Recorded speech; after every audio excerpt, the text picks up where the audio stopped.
Let's go. Right, everybody, welcome to today's video. And I wanted to talk to you about a couple of things that I have a particular passion for. One is acceptance, and one is badass figures from history. So first things first, I want to talk to you really briefly about a gentleman called Ned Kelly.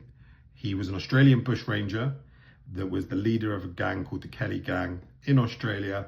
Around 1878, 1880 was when he did his worst stuff. Now, what did he do? He stole from the rich, very much like the Australian version of Robin Hood. So to the poor classes, he was a revolutionary anti-hero that stood up to the tyranny of evil and the wealthy. To the rich, he was just some pain in the arse that stole their cattle and jewels or whatever they bloody had at the time. The reason I want to talk to you briefly about Ned Kelly is because he is the most phenomenal example of acceptance that we can talk about. So after 2.5 years of being on the run, they caught him. The Australian policing system, whatever they were called. And he was taken to be hung. Imagine being in that position where you are taken to be hung. For most of us, we're not Australian bushrangers, and most of us, we're not going to be put in positions where we know we're going to die before we die.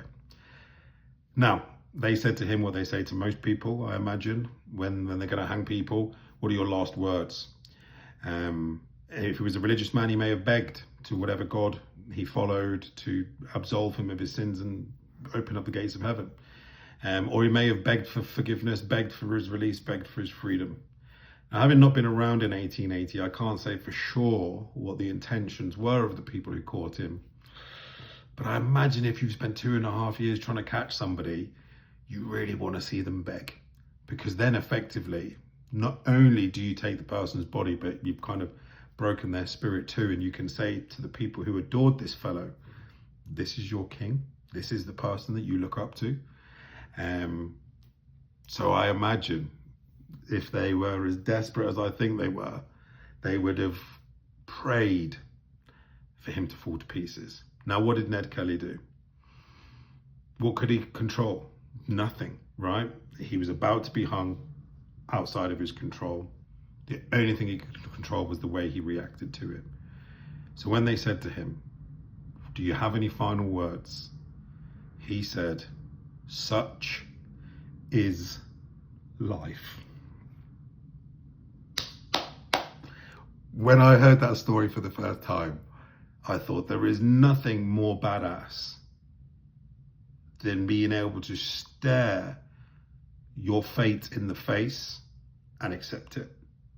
Now, don't get me wrong, there are things that are going to happen in our lives that we can control, or we have at least some influence over, but there is going to be a lot of things that we don't control.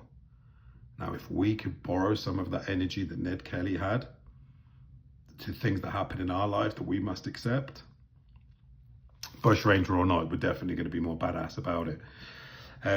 Just to be totally transparent, I've done so much research on this, and I actually know for a fact that he didn't say that at the end.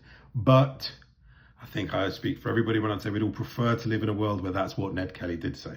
So let's just pretend that he did say that. Now, the reason I want to talk about this is because really simply, there's something called the Kubler-Ross model. What does that mean? Doesn't matter right now. But effectively, it says that when anything happens, as human beings, we go through like a spectrum. We go from denial, resistance, exploration, and commitment, which basically is the first thing that we do is deny it and resist it. But eventually, for us to move on, we must accept, okay? So for me, what I take from that Ned Kelly situation is, what do I do? What do I say? What do I control when something presents itself to me that I have no control over? And I'm almost certainly always searching for Ned Kelly such as life moments. And one happened to me particularly about a few months ago. I went for a checkup with the doctor, and he said, you've got something on your forehead I'm not particularly happy about. I'm going to send you to a specialist in central London to get looked at. So a week later, I had my appointment. The day before the appointment, the night before, I was sitting with my girlfriend on the sofa. She's a bit of a self-proclaimed worrier. She went, what are you going to say if they say the worst? And I went, don't you worry, I know exactly what I'm going to say. And she went, what are you going to say? And I went, such is life. And she was like, well, I won't get into the ins and outs of the conversation, but she thought I wasn't taking it seriously enough. She thought I was making a joke out of it. I then went on to explain to her, hopefully not better than I'm explaining to you, or hopefully as well as, that it was just the only thing that I could do is accept it, and accept it in the most honourable way possible. Anyway, the next day I went in to get my consultation, and the doctor, she said to me, yeah, you've got cancer. Amazing doctor, she diagnosed it in a second. But selfishly, I was a bit annoyed because her English wasn't great. Great enough to be a doctor, which is realistically all that it needs to be, but not good enough to indulge me in my delusional fantasy of being the Denzel Washington in my own film, where I get to have my own badass moments. And what I mean by that is her English wasn't her first language, clearly, but she's good enough to be a doctor in the UK. And she went, I'm sorry to let you know you've got skin cancer. And I said, such is life. And I was, in my head, the problem is I'd created these expectations of what she was, oh my God, you've handled it so well. I wish everybody was like, blah, blah, blah, blah. What did she actually go? Sorry, excuse me? And I went, it doesn't matter. It's fine. Thank you for letting me know. But I stood up and I walked out. I know I wouldn't have handled that situation so well if it wasn't for the story of Ned Kelly, even though that's not actually what he said in the end. But it's why it is so important, in my opinion, to expose ourselves to stories, whether they be true or not, or different people throughout history and different perspectives. Because 10 years ago, you told me I had cancer. Now, it wasn't the worst kind of cancer. They just cut it out a couple of weeks later. But nevertheless, she sat down and looked me in the eye and told me she had cancer. It's quite scary for a lot of people, right? But I can genuinely say, hand on heart, I wasn't scared, because I had agreed to accept it beforehand. Now, why does this matter to everybody? Because no one out there is a bush ranger, and 90% of the people who watch this, if anybody even watches, is going to get cancer. But what is certain is millions of things are coming your way which you have no control over. You know that because millions of things have happened to you before that you've had no control over. And I think we sometimes view these uncontrollable things on the horizon as causes for anxiety. But it serves us better, I believe, if we think of them like rain. We know rain's coming, but it doesn't mean we fear it. We have umbrellas in the cupboard, or you have a jacket or a hat or whatever it may be.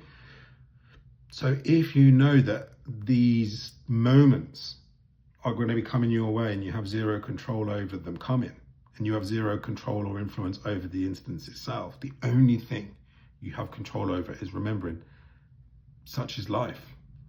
And those three words, if you say them every single time something happens outside of your control, such is life, and you can believe them, you'll save yourself so much time denying things that you're going to have to come to accept. You'll save yourself so much time resisting things that you're going to have to come to accept. And who knows, when those moments come to you, like when I got the skin cancer diagnosis, which I'm playing down because, again, it wasn't the worst kinds, which are, really sad and severe. But when somebody tells you you have cancer to your face, you can just say, such is life, and stand up and walk out with your head held high. So it's more of a case of these moments are coming and you're strong enough to accept them, whatever it may be. Such is life. What do you do when the uncontrollable knocks your door? Just ask yourself one question. What would Ned Kelly do? Guys, that's all for today. Thank you so much, and I'll catch you on the next one. Peace out.